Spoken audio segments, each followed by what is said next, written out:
सरकारी रास्ता जबरदखल और जल निष्कासन समस्या नहीं जिलापाल द्वारस्थ हेले बराल पोखरीवासी। भद्रक म्युनिसिपालिटी अंतर्गत बराल पोखरी मौजार 3 नंबर वार्ड रे सरकारी रास्ता उपरे बेआईन जबरदखल जल निष्कासन व्यवस्थार अव्यवस्था और यातायात समस्या नहीं अंचलवासी जिलापाल निकट में एक लिखित दरखास्त दाखल करिसेंती। पानी निष्कासन होन 3 नंबर पानी जाम होकी रहउची, जल पचिकी जलवायु दूषित होउची आ ड्रेनेज सुविधा पई हमर किछ असुविधा अछि। सुविधा करे वर्षा हेला को पानी रे माने बहुत माने असुविधा रे सम्मुखीन होउछु। छुआ पिला बाहर को जाई पारु नांती, स्कूल जाई पारु नांती, आमे भी जीवा आसे रोड बुडी जाउची, रोड पूरा बुडी जाउची, जीवा आसियार बहुत असुविधा होउची। दीर्घ दिन धरी समस्या लागि रहिथिले मध्य प्रशासन पक्षरु स्थायी पदक्षेप निया जाई नथिबारु स्थानीय बासिन्दाଙ୍କ मध्यरे असंतोष बढिछि। अभियोग अनुଯାयी रेकर्ड और सरकारी नक्शा रे थिबा रास्तार उभय पार्श्व को केतेक व्यक्ति बेआईन भाव में जबरदखल करी पाचेरी और अन्य स्थायी निर्माण करिथिबारु रास्ताटी अत्यंत संकीर्ण होई पड़िछि।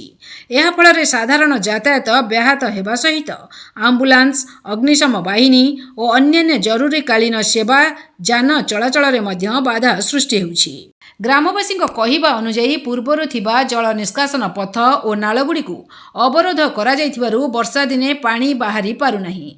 फଳରେ रास्ता, बासगृह और चाष जमी रे दीर्घ समय पर्यंत पानी जमी रहुछि। विगत वर्षगुड़िकरे रास्ता उपरे प्राय 2 फुट पर्यंत पानी जमी रहिथिबारु स्कूल छात्र छात्री, वृद्ध, महिला और साधारण लोकंकर यातायात अत्यंत कष्टकर होई पड़िथिला। एहा छडा जल निष्कासन व्यवस्था बंद रहिबा फଳରେ चाष जमी रे पानी जमी रहिथिबारु चाष कार्य व्याहत हेउछि एवं चाषी माने आर्थिक क्षति सहुछंती।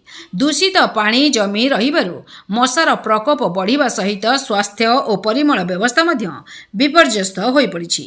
ग्रामवासी माने जिलापाल को दाखल करिथिबा दरखास्त रे सरकारी नक्शा अनुଯାयी रास्तार माप करिबा, समस्त बेआईन जबरदखल उच्छेद करिबा, स्थायी ड्रेन और रास्ता निर्माण करिबा सहित वर्षा जलर सुचारू निष्कासन पई आवश्यक पदक्षेप ग्रहण करिबाकू दाबी करिसेंती। सेमाने एहा मध्य दाबी करिसेंती जे सरकारी जमी जबरदखल करिथिबा व्यक्तिंक विरोध रे आईन अनुଯାयी कठोर कार्यानुष्ठान ग्रहण करा जाऊ। अंचलवासी आशा प्रकाश करिसेंती जे जिला प्रशासन तुरंत घटनार तदंत करी समस्यार स्थायी समाधान पई पदक्षेप नेबे। एहा द्वारा दीर्घ दिन धरी भोगुथिबा स्थानीय बासिंदा माने मुक्ति पाइबे बोली सेमाने आशा व्यक्त करिसेंती। भद्रकरू पुनील कुमार सामंतଙ୍କ रिपोर्ट संपूर्ण न्यूज ओडिया।